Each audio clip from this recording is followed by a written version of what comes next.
देखो, वेल्डिंग का जब भी क्वेश्चन आता है, मंडल बोलता है कि फॉर्मूला अगर आपने पढ़ा तो आपसे मिस्टेक होगा, और अगर आपने फॉर्मूला नहीं पढ़ा तो आपसे सही होगा।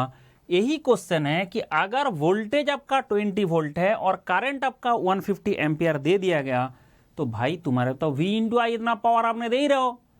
अब ये आपका वेल्डिंग स्पीड दे रखा है और सारे डेटा दे रखा है भाई 10 जूल पर मीटर क्यूब है, एंड 60% आपका वेल्डिंग से आता है, बीट से। एक बड़ा क्वेश्चन है।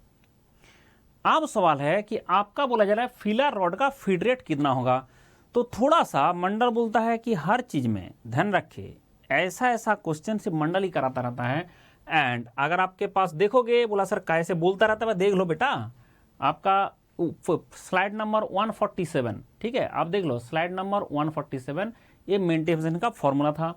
उसके बाद गेट 1992 में आया था, वो भी क्वेश्चन है बता रखो कॉन्वेंशनल में, एक ऑब्जेक्टिव में नहीं।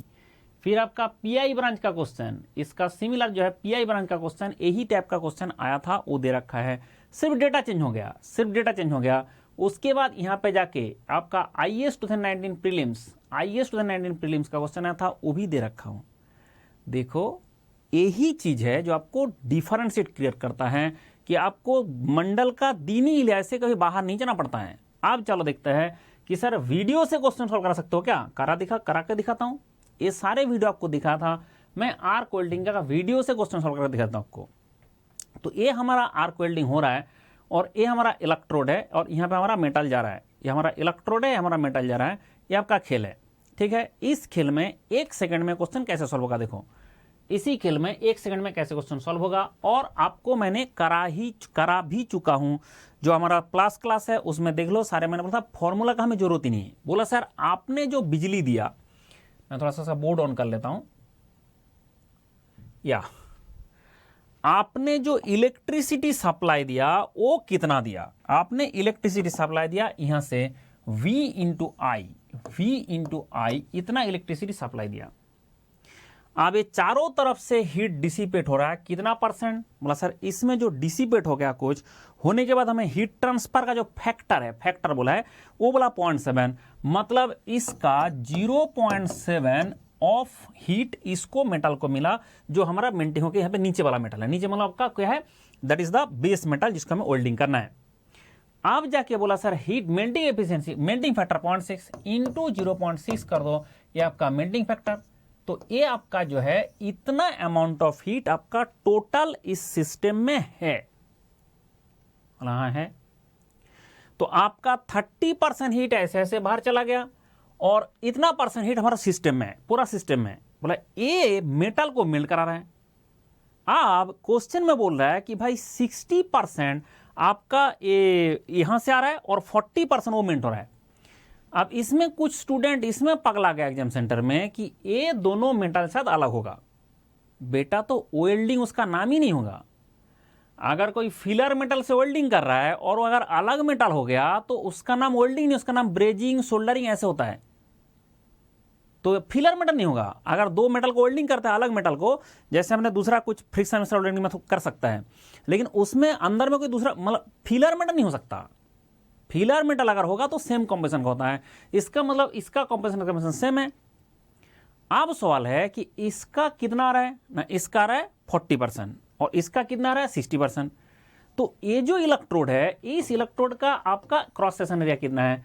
तो काला दिख रहा है, इसका क्रॉस सेक्शन एरिया कितना है? बोला इसका cross section area pi into d² divide by 4। ये आ रहा है कितना है? F millimetre per second. ये आपका इतना मिलीमीटर स्क्वायर। बोला सर इसका मतलब इसका जो मेटल मेल्ट होके आ रहा है वो कितना है ना? वो आ रहा है pi into d² divide by 4 into F millimetre cube per second. और क्वेश्चन में दे रखा है 10 joule per metre cube into 10 joule per metre कर दो, तो ये आ जाएगा इतना मेटल आपका यहां से निकल कर आ रहा है, जो कि 60% है, बोला सर टोटल हीट जितना था उसका और 60%, टोटल हीट जितना था और 60%, क्योंकि टोटल हीट का जो आपका मेल्टिंग करने के लिए यहाँ पे 40% हीट गया मेल्ट करने के लिए, यहाँ पे 60% हीट गया मेल्ट करने के लिए। बोला क्यों ना, क्वेश्चन में लिखा है, मैं क्या करूं? क्या ऐसे पहले क्वेश्चन नहीं सॉल्व किया? 1000 क्वेश्चन सॉल्व किया। देख लो मंडल का नोड में जाके देख लो, ऐसे 1000 क्वेश्चन सॉल्व किया। जो इस तरह से हीट इस तरफ उस तरफ चला जाता है तो बताते हैं कि कहाँ से कितना आया।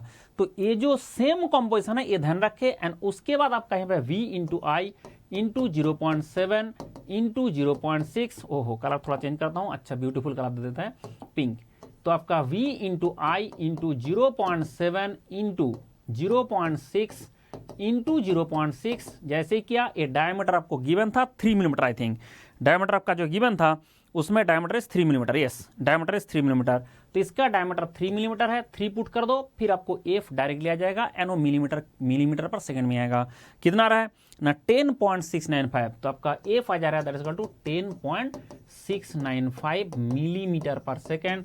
देखो मंडल से वीडियो देख के गया, उससे भी क्वेश्चन सॉल्व हो जाता है, ठीक है। ऐसा नहीं कि सिर्फ आपको वहां पे जाके धुआं देखना है, बस बेसिक कॉन्सेप्ट लगा है, क्वेश्चन आपने आप सॉल्व हो जाएगा। लेकिन एक कॉन्सेप्ट ऐसा जितना मैं सिंपल तरीका से बता रहा हूं, ऐसा सिंपल तरीके से कहीं पे है नहीं।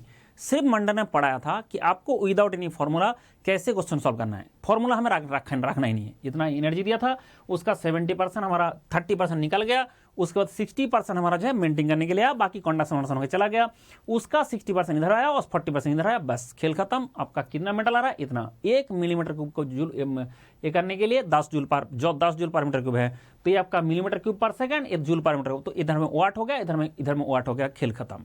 तो ये जुगाड़ लगा के क्वेश्चन सॉल्व करे एंड खुश हो जाए। जितना लोगों ने करके आया, मंडल से जो करके गया उसको तो एक क्वेश्चन सॉल्व कर लिया, इसमें गारंटेड है।